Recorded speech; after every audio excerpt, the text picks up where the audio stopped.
An inside source says Deion Sanders wants to stay at Jackson State, but under one condition. We have Miss Love coming on to talk about how does the gambling brand get affected by the Chelsey Lucas scandal.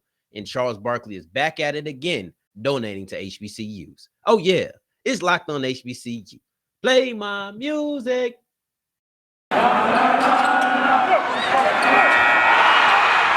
are Locked On HBCU, your daily podcast covering HBCU sports. Part of the Locked On Podcast Network, your team every day.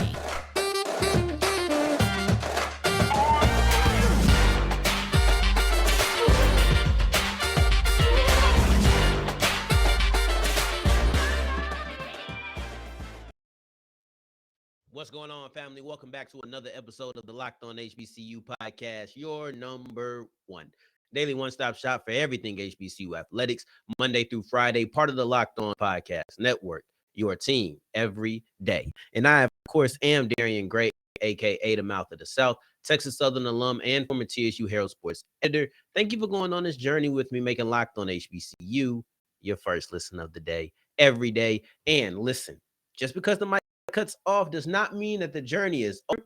You can follow me on Twitter at South Exclusives. And an inside source says Deion Sanders wants to stay at Jackson State. This is where he wants to be. But there is a particular condition that Jackson State must meet in order to keep Deion Sanders for the long term. And this inside source is Carl Reed. He's a 24/7 insider who says he has intimate knowledge of the situation. And these are his words. He says Deion Sanders wants to be here. And I thought this was an interesting twist on what you usually hear. And that's the idea that Deion Sanders needs to leave. Now, there are some common notes, some common threads that you will catch in between what Reed is saying and what a lot of others are saying. However, the biggest difference and why I believe this takes on a completely different side of the argument is because it involves Deion Sanders staying. HBCU media talks about Deion Sanders staying. But how often, when you just think to yourself for a second, how often do you truly hear national media or any media that's not directly connected to an HBCU, that includes guys like Jim Trotter and Steve White, who are HBCU alums? They don't, I understand they're national media, but they fall within having a connection to HBCUs. How often do you hear those people who are not connected to HBCUs actually talk about Deion Sanders staying? I don't hear it frequently. What I typically hear is Deion Sanders has to go to the bigger and brighter. Deion Sanders has to go to the bigger and brighter. Now, what Carl Reed did and why he put somewhat of a remix on it is he said, how about the bigger and brighter is still at Jackson State? Move up to the FBS level. He says that needs to happen. And honestly, I don't think that is crazy. I do not think that Jackson State moving up to the FBS level is an idea that is out of this world. I recently heard a lot of talk about HBCUs moving up to the FBS level. I do not think this is an unachievable task. I mean, you talk about North Carolina A&T. I think I hear about it a lot. Hampton, those two schools who just recently went to the CAA.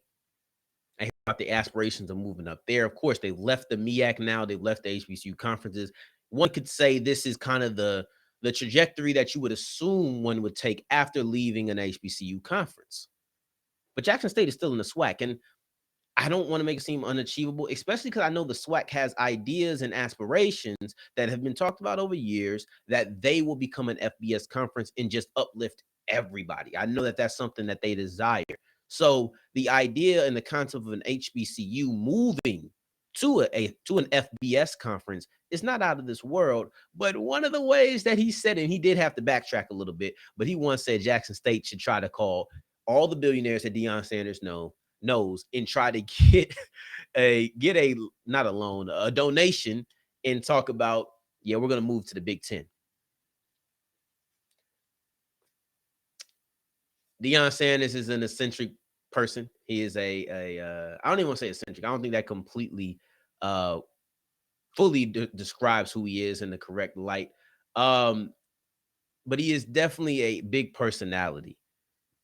I don't think he's going to be able to call Elon Musk, which is, I think, one of the people he named, and get some money to move up to the FBS. Maybe Mark Cuban, we'll put a little money down, but I don't know.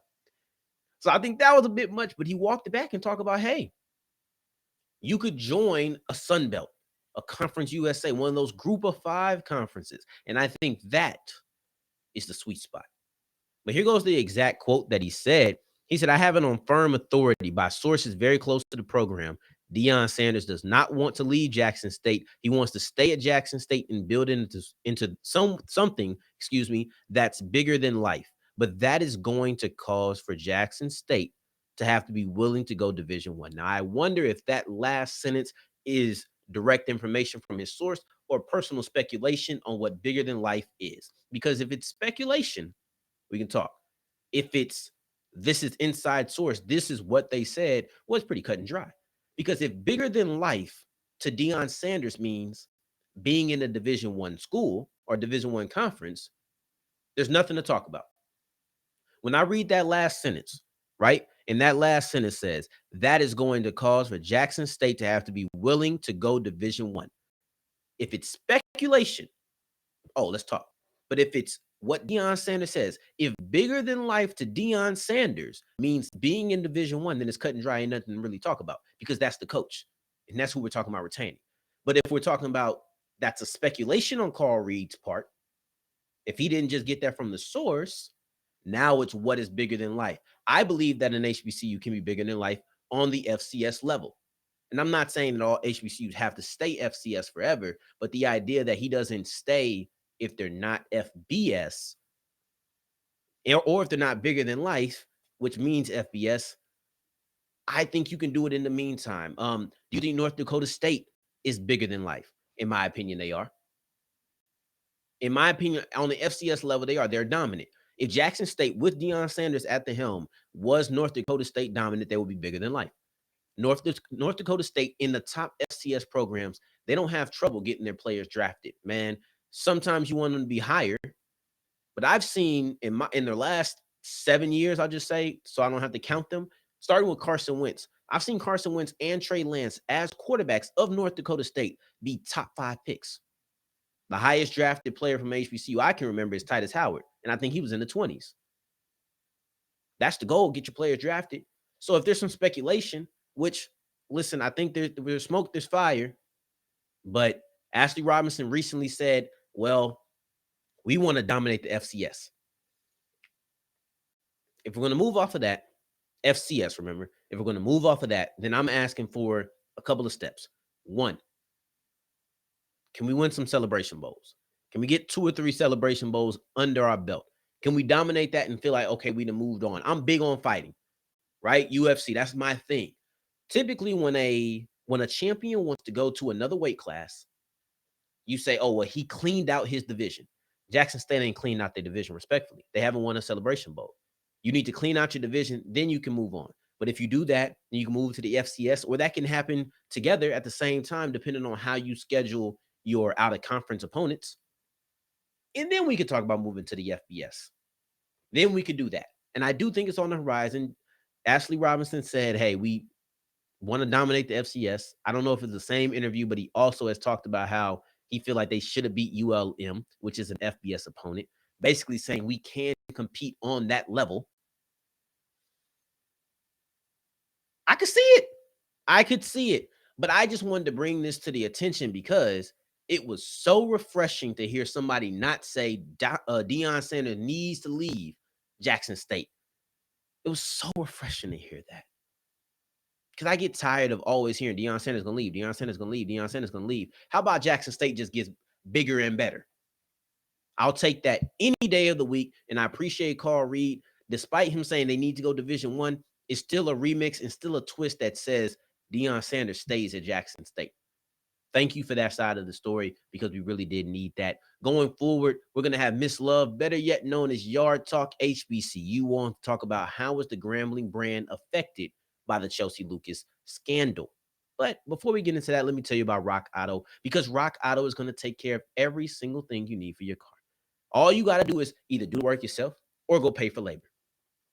Buy the parts for a discounted price with the same quality. Listen, you could go to your auto parts store. I mean, if that's really what you want to do, take time out of your day, get in your car, go over there. You could do that. Or you could stay in the comfort of your home, sit here just like I am on my laptop, and say, I'm going to go to rockauto.com and get a cheaper price. Comfort, Rock Auto, check. Price, Rock Auto, check. It's really that simple. What else do you need? They have a bunch of selections. No more going to the auto parts store and they say you have this one thing. You got to buy this if you want this part. Man, Rock Auto has 5, 6, 7 selections, all at a cheaper price. So sign me up any day of the week. But no, don't sign me up. Sign yourself up and tell them Locked On in the How Did You Hear About Us section. That's rockauto.com. As we keep on rolling on today's episode of Locked On HBCU, thank you for making us your first listen of the day every day. But question for you, which NFL stars are moving the betting line the most?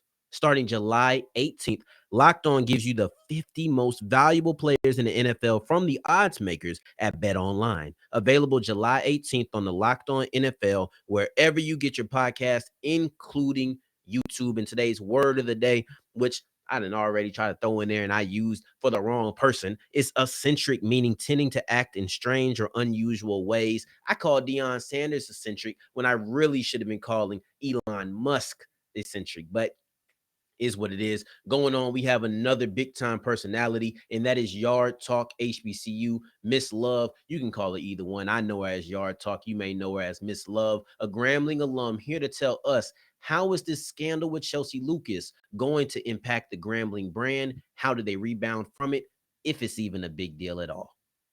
All right, Miss Love. So I saw you say that we need to wait until we have all sides of the information, and that was before Chelsey Lucas came and gave her side of the story. Now that we do have that, what do you feel about the whole, I guess I can call it a scandal, the Chelsey Lucas Grambling volleyball scandal?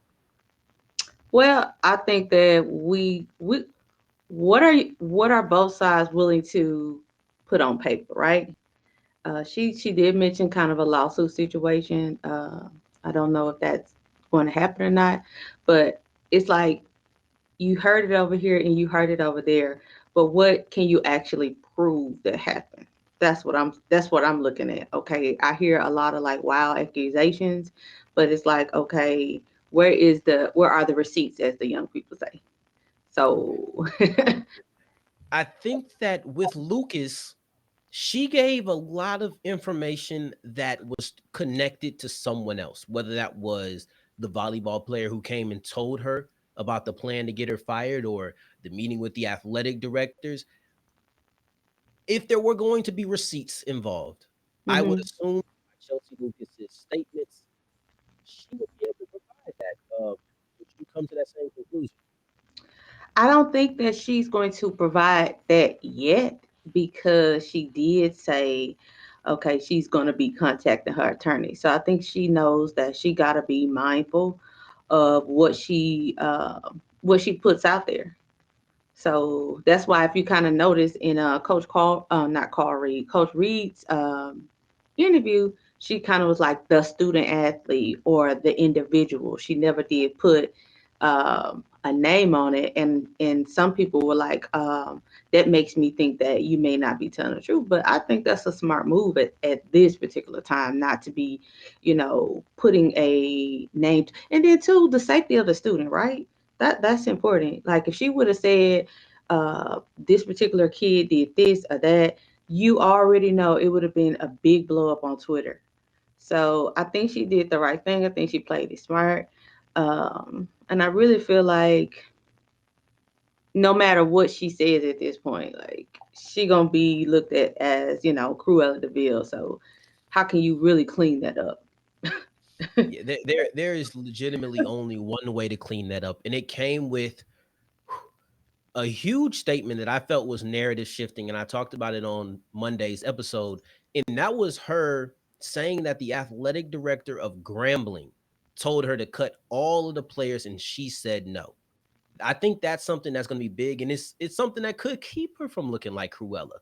Um, I guess I want to know specifically on that line. How do you feel about her saying the AD directed her to cut everybody, but she said no, I won't do that? What do you come into a new job, right? And you, from what she kind of said, she was told to do a certain thing. What do you do in that situation? I mean, the ink is just dry on the contract, you know. And considering the fact that I do believe there were some issues when she worked at UFPB, that both sides have said, okay, that this happened at a game or some real petty. So it was kind of like you already walking into a situation that may or may not be favorable. And I think that the fact that she is a Grambling alumni, she was like, okay, this is my opportunity to go and give back to my school. I'm gonna put all of that aside, or I'm not gonna focus on that, but I'm just gonna focus on, as she said, culture shift. If these claims turn to be true, if they come out to be true, do we see Travion Scott on the chopping block next? Whew, I really don't think so. I'm gonna be honest. I don't think so. And the reason why I say that is because we have such a big football season coming up that I think that will kind of overshadow the mess or the fallout that will come from the AD getting fired.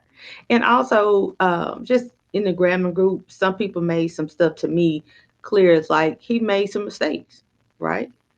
Good, bad, or otherwise, whether you agree with him or not. He literally made some rookie mistakes.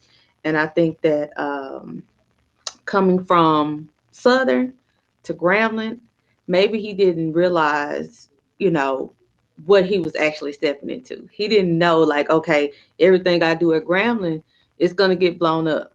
Versus if the same thing would happen at Southern, probably not. I seen somewhere where Prairie View allegedly cut all of their volleyball team. We haven't heard a peep from the media.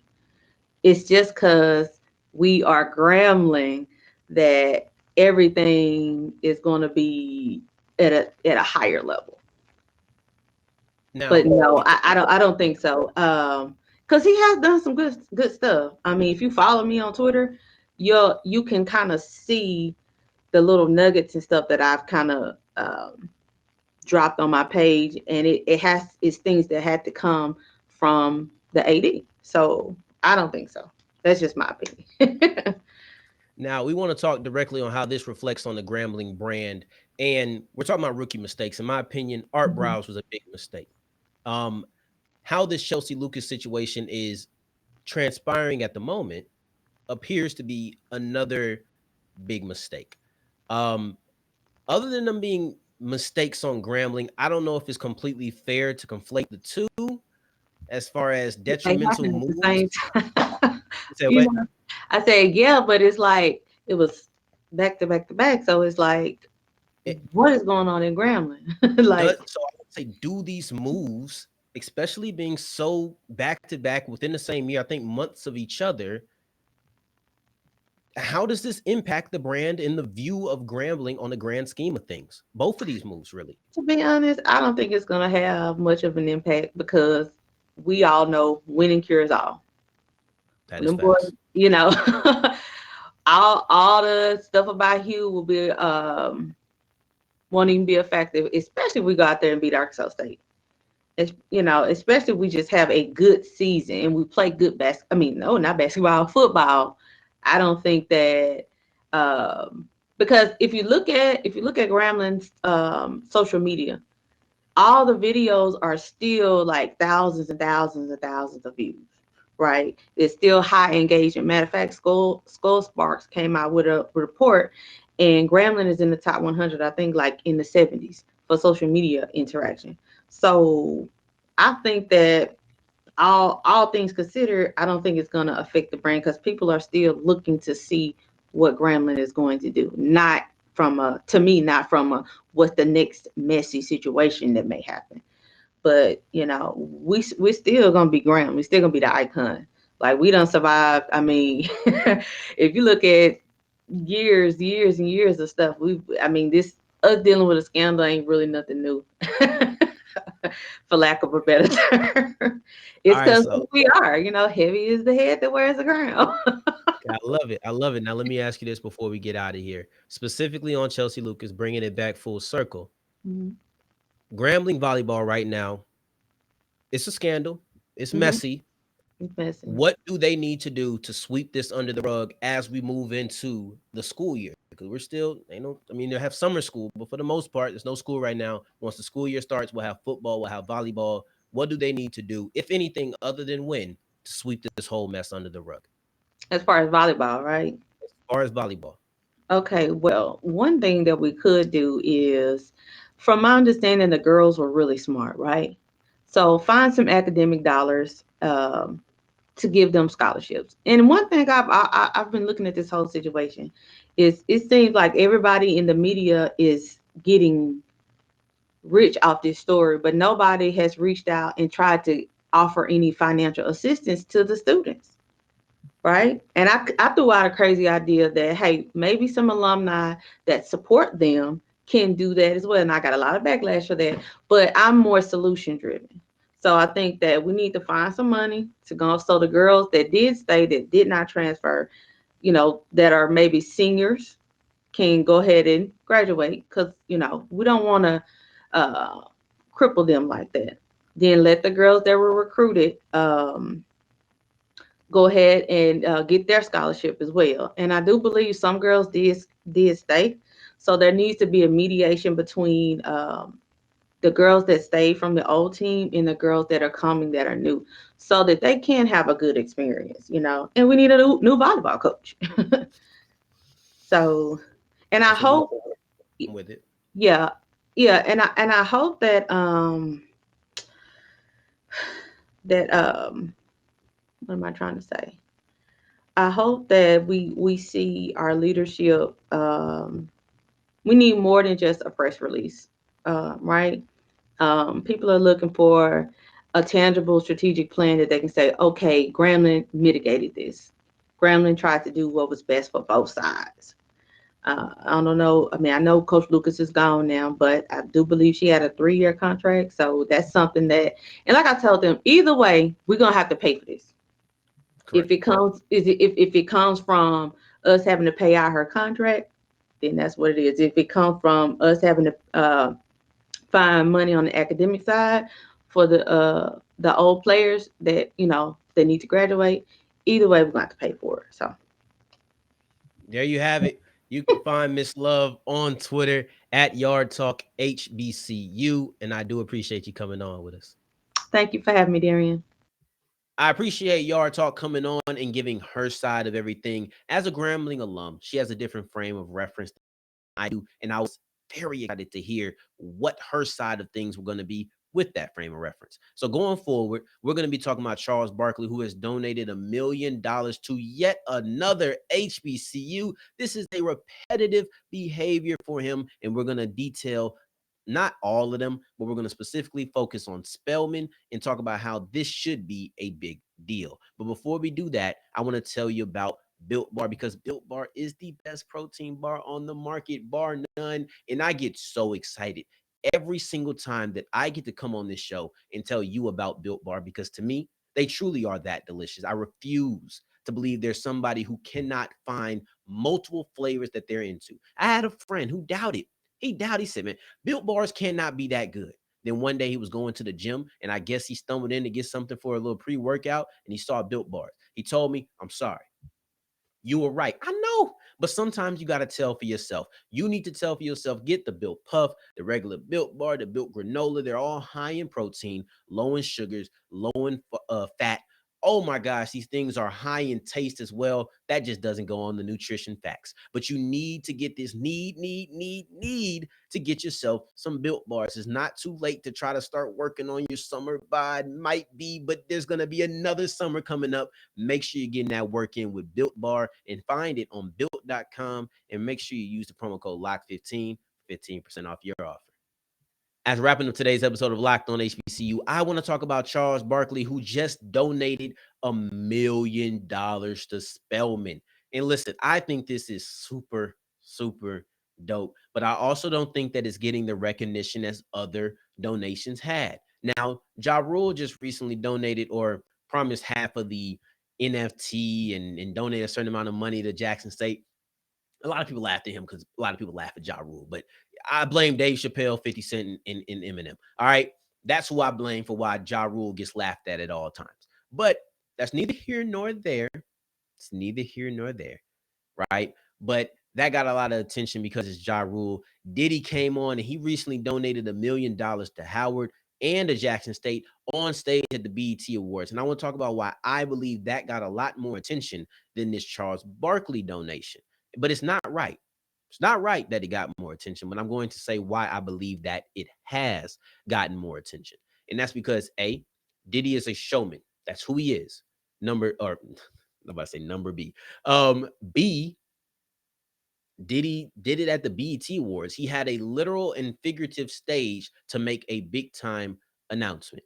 And then C, look at the schools. It's Spelman. It's not Spelman. It's Jackson State. And then there's also Howard.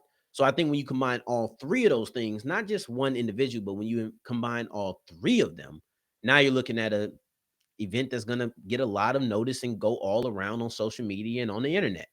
Charles Barkley, though he's a big time personality, is not the showman that Diddy is. And he didn't do it on a stage like the BET Awards, where it's completely focused and honed in on Black entertainment. He didn't do it at that same stage or probably with the same flair. Now, Spelman is a school that has a lot of name recognition, so I'm not going to say that they don't have the recognition of a Jackson State or of a Howard.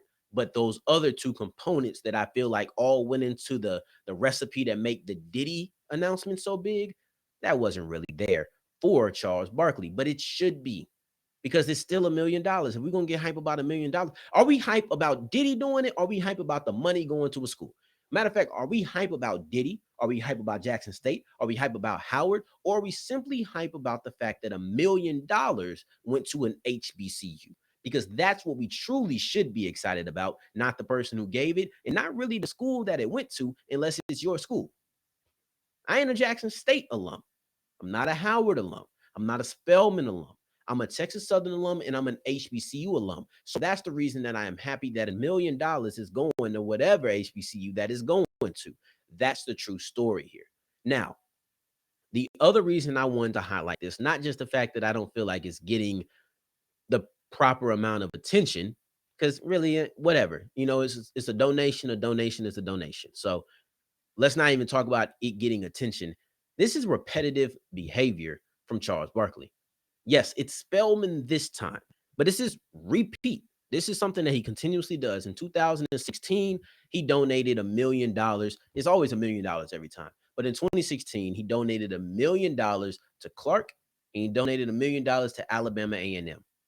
The next year in 2017, he donated $1 million to the house. Okay. In 2020, he then went back to his Alabama roots and he donated $1 million to Tuskegee, and he also donated $1 million to Miles. And now he's back again with what would be his sixth HBCU to donate $1 million to, and that is Spelman. Now, this is kind of a funny story that this, like, just the locations of it make me think of. I know really why he's probably doing these things, but the location made me think of recently. The missus asked me, you know a song Crazy by Gnarls Barkley? I said, Gnarls Barkley? I mean Charles Barkley? I don't know. So she had to inform me that Gnarls Barkley was a group with CeeLo Green and somebody else, right? I just thought it was CeeLo Green that sang the song. I ain't never get that's CeeLo Green's song. I never called it Gnarls Barkley, but CeeLo Green is from Atlanta. Charles Barkley, so you can say Gnarls Barkley is from Atlanta. Charles Barkley is from Alabama. So I just thought that was cool. But the real life connection between the locations of Georgia and Alabama is he's from Alabama and he actually works in Atlanta with the TNT crew. And if you look, all the schools are in Alabama and Georgia. So that's just a little bit of a funny story that this makes me think of. But why Spelman this time? And he says, well, John Hudson, who is a friend of his, has been a great mentor, a great friend, and a great business partner. I was ready to do another HBCU, and with his daughter doing great things at Spelman, I told him why not there. And it's just as simple as Spelman making an impact on Hudson's daughter making an impact on Charles and Hudson being friends. It's just that simple. You do great, you get more money to continue to do great. I greatly appreciate it. I think this is phenomenal. This was kind of a Feature Friday-esque topic, but I decided I didn't want to do that because on Feature Friday, which will be our next episode, we're going to be detailing the I believe it's four HBCU players who are Hall of Fame finalists for our Feature Friday. So I said, you know what? Let's talk about Chuck at the end of today's show. I appreciate you making us your first listen of the day every day, and hopefully you're back on Friday for that Feature Friday episode. And listen, after you've listened to me, go ahead and check out your conference shows, Locked on ACC, Locked on SEC, Locked on Pac-12. Make sure you're checking out all of these shows because they're going to be giving you great content just like we do over here at Locked on HBCU. That is the brand of the Locked on Network. That's what we do. Now, in the meantime, in between time, if you're looking for me, you can find me on Twitter at South Exclusives. Until the next time that we hear each other, family, take care, stay blessed. Peace.